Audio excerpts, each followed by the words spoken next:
हैं। अब देखते हैं हम लोग पोस्टीरियर पिट्यूटरी। पोस्टीरियर पिट्यूटरी जिसको नियो हाइपोफिसिस कहते हैं, उससे कौन कौन से हार्मोन का सिक्रीशन होता है। पोस्टीरियर पिट्यूटरी से मेनली दो ही हार्मोन का सिक्रीशन होता है, एक जो है ऑक्सीटोसिन है और दूसरा जो होता है वह एडीएच या वेसोप्रेसिन है। एडीएच का दूसरा नाम यानी एडीएच का फुल फॉर्म क्या होता है, एडीएच का मतलब होता है एंटी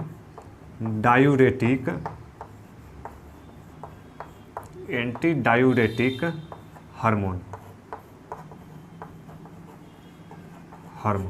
यानी एडीएच का फुल फॉर्म क्या होता है, एंटी डायूरेटिक हार्मोन।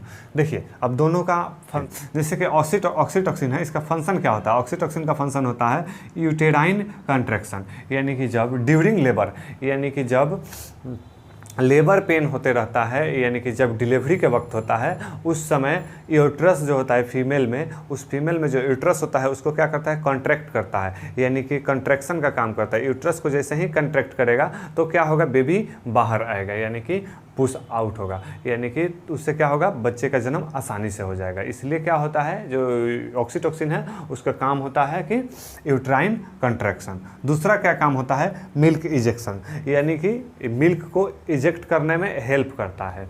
जैसे कि जो बच्चा जैसे ही डिलीवरी होगा, डिलीवरी के आप लोग सुने होइएगा कि जो डिलीवरी होता है उसके 24 आवर के अंतर्गत क्या हो जाता है, अगर नॉर्मल डिलीवरी हुआ तो मिल्क का सिक्रीशन होना स्टार्ट हो जाता है। तो उसमें ऑक्सीटोसिन लेवल जितने हाई रहेगा और जितना अच्छा रहेगा, उससे क्या होगा कि वो एक रिसेप्टर्स है जो रिसेप्टर एक्टिवेट करेगा किसको, हाइपोथैलेमस को, और हाइपोथैलेमस क्या करेगा, पिट्यूटरी को एक्टिवेशन करेगा और वहाँ से क्या होगा, ऑक्सीटोसिन का सिक्रीशन होगा जो कि जा करके क्या करेगा, एक्टिवेट करेगा किसको, मेमोरी ग्लैंड को, और वहाँ से क्या होगा कि मिल्क का सिक्रीशन होगा। जिस उसके बाद से देखते हैं कि जो कि एडीएच होता है उसका क्या काम होता है। एडीएच जो होता है वह क्या है, एंटी डायूरेटिक हार्मोन है जो कि क्या करता है, यह प्रिवेंट करता है किससे, डायूरेसिस से, यानी कि यूरिन को निकलने से क्या करता है, उसको प्रिवेंट करता है, बचाता है। तो जैसे ही डायूरेसिस को प्रिवेंट करेगा तो क्या होगा, यह इंक्रीज करता है किसको, ब्लड वॉल्यूम को। जैसे ही ब्लड वॉल्यूम इंक्रीज होगा तो क्या होगा,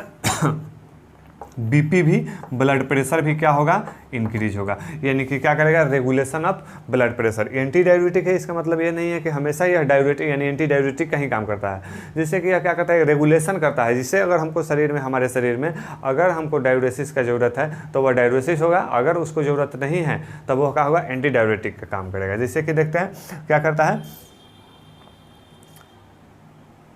एडीएच जो होता है वह क्या करता है कि ब्लड वॉल्यूम को इंक्रीज करता है, और दूसरा क्या करता है, यूरिन वॉल्यूम को इंक्रीज करता है। जैसे ही एंटी डायूरेटिक का काम करेगा तो क्या होगा, हमारे शरीर में जो यूरिन वॉल्यूम है वह क्या होगा, इंक्रीज होगा। उसके क्या करता है, लेस करता है, कम करता है किसको, डायबिटिक इंसिपिटस को। और जैसे ही ब्लड वॉल्यूम बढ़ेगा तो क्या होगा, हमारा बीपी रेगुलेट होगा।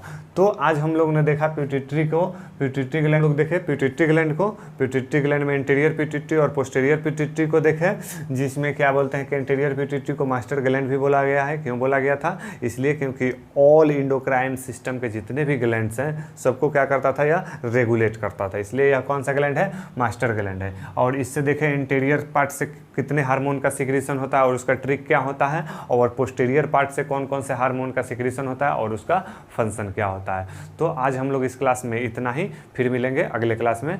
धन्यवाद।